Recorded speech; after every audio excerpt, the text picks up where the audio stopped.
जय Hind defence lovers. आज की टॉप हेडलाइंस कुछ इस प्रकार है। भारत के आर्म्स इंपोर्ट में आई है गिरावट। लेटेस्ट रिपोर्ट के मुताबिक चीन के हथियारों में बहुत ही कम देशों की दिलचस्पी। भारत की इंटेलिजेंस एजेंसीज ने चीन की नई रडार को लेकर जताई चिंता। इंडियन नेवी चीफ ने बताया कि रशिया यूक्रेन कॉन्फ्लिक्ट ने बताया कि मॉडर्न कॉन्फ्लिक्ट्स छोटे नहीं होंगे और हथियारों के साथ आर्चर यूएवी की उड़ान परीक्षण।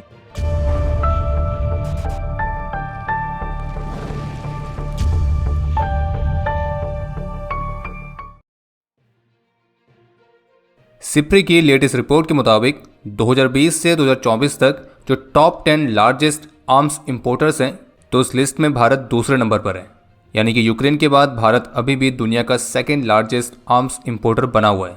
लेकिन भारत के ओवरऑल आर्म्स इंपोर्ट में 9% तक की गिरावट भी देखी गई है। और जबकि इसके कंपैरिजन में पाकिस्तान का जो आर्म्स इंपोर्ट है उसमें 61% तक की बढ़ोतरी देखी गई है, और जिसमें से 81% तक के हथियार चीन से ही आ रहे हैं। और जबकि ग्लोबल आर्म्स एक्सपोर्ट के मामले में चीन का जो परसेंटेज है वो 5.9% का है, और जिसमें 2015 से 2019 तक के कंपैरिजन में थोड़ी सी गिरावट देखी गई है। हालांकि इस रिपोर्ट के मुताबिक चीन पूरी दुनिया भर में अपने हथियारों के एक्सपोर्ट को बढ़ाने पर काम कर रहा है, लेकिन अभी भी दुनिया के लार्जेस्ट इंपोर्टर्स चीन से मेजर आर्म्स को खरीदना नहीं चाहते हैं।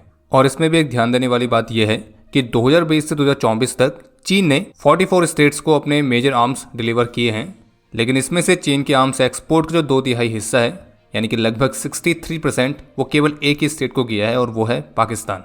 और जबकि टॉप 10 लार्जेस्ट इंपोर्टर्स की जो लिस्ट है उसमें जो पाकिस्तान है वो 5वें नंबर पर है। और बाकी अगर ओवरऑल आर्म्स ट्रांसफर्स की बात की जाए तो जो लॉन्ग रेंज के स्ट्राइक वेपन्स हैं वो सबसे ज़्यादा डिमांड में देखे गए हैं। और long range land attack missiles के ग्लोबल एक्सपोर्ट में यूएस का सबसे ज़्यादा हिस्सा है, जो कि है 45%। और इसमें जो यूएस ने अधिकतर मिसाइल्स एक्सपोर्ट करी हैं तो वो 250 किलोमीटर से अधिक की रेंज वाली हैं। बीकानेर के महाजन रेलवे स्टेशन में तैनात रेलवे का एक कर्मचारी जिसका नाम था भवानी सिंह, तो उसे मिलिट्री मूवमेंट्स और मल्टीनेशनल आर्मी एक्सरसाइजेस जो कि महाजन फील्ड फायरिंग रेंजेस में कंडक्ट होती हैं, तो उनसे संबंधित कॉन्फिडेंशियल इन्फॉर्मेशन पाकिस्तानी एजेंट को ट्रांसफर करने के आरोप में गिरफ्तार किया गया है। और रिपोर्ट्स के मुताबिक भवानी सिंह इस स्टेशन से आने जाने वाली मिलिट्री ट्रेन्स जो कि टैंक्स और इक्विपमेंट को कैरी करती हैं, तो उनकी फोटोज और वीडियोस भी शूट करके एक पाकिस्तानी वुमेन जिसका नाम था निमी, तो उसको भेजता था और उसके बदले में उसे पैसे मिलते थे। और इस पाकिस्तानी एजेंट के साथ वो 18 महीनों से टच में था। और ये पाकिस्तानी आईएसआई ऑपरेटिव द्वारा बिछाया गया हनी ट्रैप वाला मामला लग रहा है। बाकी इसके अलावा एक अपडेट यह है कि जहां एक तरफ भारत और जापान की जॉइंट मिलिट्री एक्सरसाइज धर्मा गार्डियन 2025 का समापन हो चुका है, वहीं दूसरी तरफ आज 10 मार्च से भारत और किर्गिस्तान की जॉइंट स्पेशल फोर्सेस एक्सरसाइज खंजर के 12वें एडिशन की शुरुआत हुई है। आपको ध्यान होगा कुछ दिनों पहले डिफेंस अपडेट में हमने आपको इस बारे में जानकारी दी थी कि चीन ने म्यांमार बॉर्डर के पास अपने यूनान प्रांत में एक लार्ज फेस्ड एरे रडार को डिप्लॉय किया है। तो अब इससे ही संबंधित कुछ नई मीडिया रिपोर्ट्स देखने को मिली हैं, जिनमें सीनियर डिफेंस ऑफिशियल्स के हवाले से बताया गया है कि चीन की इस नई रडार को लेकर भारत की सिक्योरिटी एजेंसीज ने अपनी चिंता व्यक्त करी है और सरकार को इस बात के लिए वार्न किया है कि चीन का जो ये रडार प्लेसमेंट है ये उसे एक बहुत बड़ा इंटेलिजेंस एडवांटेज दे सकता है, क्योंकि इसकी मदद से जो चीन है वो भारत द्वारा कंडक्ट किए जाने वाले लगभग सभी तरह की मिसाइल टेस्ट को डिटेक्ट कर सकता है, ट्रैक कर सकता है और उनको एनालाइज कर सकता है, और जिससे उसको भारत की स्ट्रेटेजिक कैपेबिलिटीज पर एक बड़ी इंसाइट मिलेगी। क्योंकि इस रडार की रेंज 5000 किलोमीटर से अधिक बताई गई है, और जो कि ओडिशा कोस्ट से होने वाले भारत के सभी प्रमुख मिसाइल टेस्ट को ट्रैक कर सकता है। और इसकी रेंज में भारत की वो प्रमुख टेस्ट साइट भी आती है जहां से हम अग्नि 5 या फिर K4 जैसी मिसाइल्स को भी टेस्ट करते हैं। और चीन की ये रडार किसी भी कन्वेंशनल रडार के विपरीत इलेक्ट्रॉनिकली कंट्रोल्ड एंटीनास का इस्तेमाल करती है, जिससे लगभग तुरंत ही एक बहुत बड़े एरिया को स्कैन किया जा सकता है।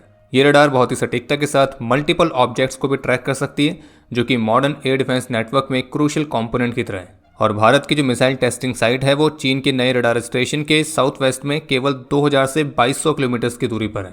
और ये भी बताया गया कि चीन ने ऑलरेडी इसी तरह की रडार्स कोरला और सिंगजियांग रीजन में भी डिप्लॉय कर रखी हैं, जो कि भारत के नॉर्दर्न वाले पार्ट को मॉनिटर करती है। और अब यूनान प्रांत में भी इस नए रडार को डिप्लॉय करने का मतलब है कि चीन की जो सर्विलेंस रेंज है वो इंडियन ओशन और बे ऑफ बंगाल तक भी बढ़ाई गई है।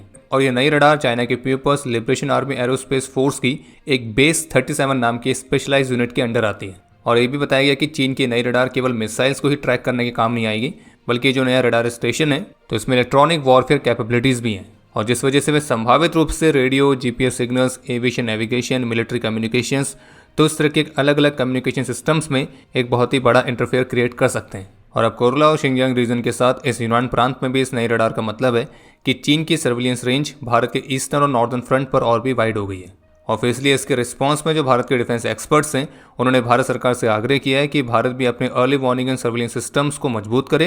हालांकि भारत ने रडार नेटवर्क्स को विकसित किया है, लेकिन चीन की बढ़ती हुई टेक्नोलॉजीज को देखते हुए इनमें और भी ज़्यादा इन्वेस्टमेंट करने की ज़रूरत है।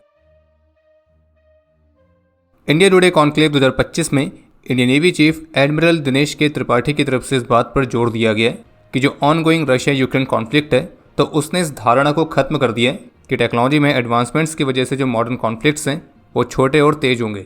और जबकि रशिया यूक्रेन कॉन्फ्लिक्ट से पहले यही माना जाता था कि टेक्नोलॉजी जिस तरह से एडवांस हो रही है तो उसकी वजह से जो भविष्य के युद्ध होंगे तो बहुत ही छोटे होंगे, जल्दी खत्म हो जाएंगे और बहुत तेजी से होंगे। लेकिन रशिया यूक्रेन कॉन्फ्लिक्ट के बाद हर किसी को समझ में आ गया है कि वो केवल एक मिथ थी और भविष्य के वॉर छोटे नहीं होने वाले।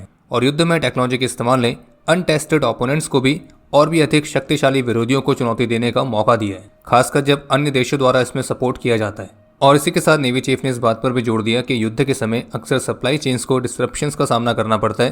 दूसरे देशों के साथ जो गठबंधन होते हैं वो भी डगमगा सकते हैं। यहाँ तक कि क्राइसिस के समय जो ट्रस्टेड पार्टनर्स हैं वो भी अपनी ज़रूरतों को प्राथमिकता देते हैं। और इसलिए अगर कोई देश वेपन्स और अन्य रिसोर्सेज के लिए बाहरी सोर्सेज पर ही निर्भर बने रहता है तो ये उसके लिए भी खतरे की बात है। और इसी वजह से जो आत्मनिर्भरता है वो बेहद जरूरी हो जाती है। और नेवी चीफ ने इस बात पर भी जोर दिया कि केवल आत्मनिर्भरता प्राप्त करना ही पर्याप्त नहीं है, बल्कि किस गति से कोई राष्ट्र आत्मनिर्भर बनता है तो वो भी उतना ही महत्वपूर्ण है। और हमें भी अपने टेक्नोलॉजी इंडक्शन को एक्सेलरेट करने की ज़रूरत है, अपनी नेवल कैपेबिलिटीज़ को और बढ़ाने की ज़रूरत है। बाकी नेवी चीफ ने इस बात पर फिर से जोर दिया कि इंडियन नेवी की जो मैरीटाइम अवेयरनेस कैपेबिलिटीज़ हैं वो अच्छी खासी हैं और हमें पता है कि कौन कहाँ कब कैसे जाता है। भारत के स्वदेशी आर्चर यूएवी ने क्लीन कॉन्फ़िगरेशंस में अपनी पहली उड़ान को सफलतापूर्वक कंडक्ट किया है। और जबकि आर्चर यूएवी की इंस्ट्रूमेंट के साथ भी फ्लाइट कंडक्ट की गई है। और इन ट्रायल्स के दौरान आर्चर यूएवी के हार्ड पॉइंट से ATGM के सेफ इजेक्शन को भी कंडक्ट किया गया था। बाकी शुरुआती आर्चर यूएवी की जो मैन्युफैक्चरिंग है उसे BEL करने वाली है और कॉन्ट्रैक्ट साइन होने के 1 साल के अंदर ही पहला आर्चर यूएवी उपलब्ध हो जाएगा।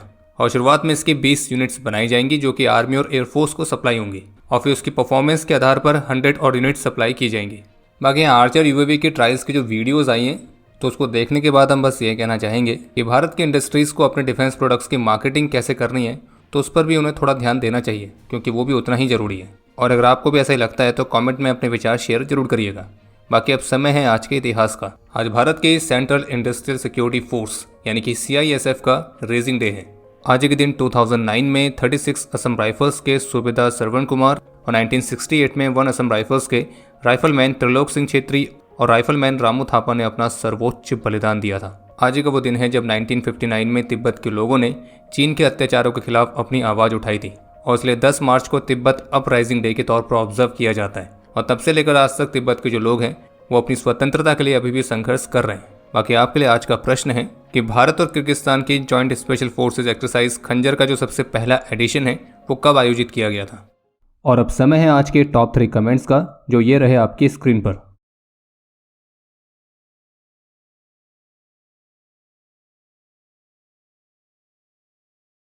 उम्मीद है आपको आज का एपिसोड पसंद आया होगा। पसंद आया तो वीडियो को लाइक करना ना भूलें।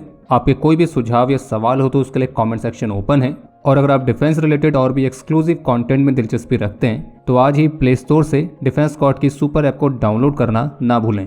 और अगर आप चैनल पर पहली बार आए हैं तो squadron.in पे जाके हमारे नए डिज़ाइंस को भी चेकआउट जरूर करें। बाकी जल्द मिलेंगे नए एपिसोड के साथ। तब तक के लिए जय हिंद, जय भारत।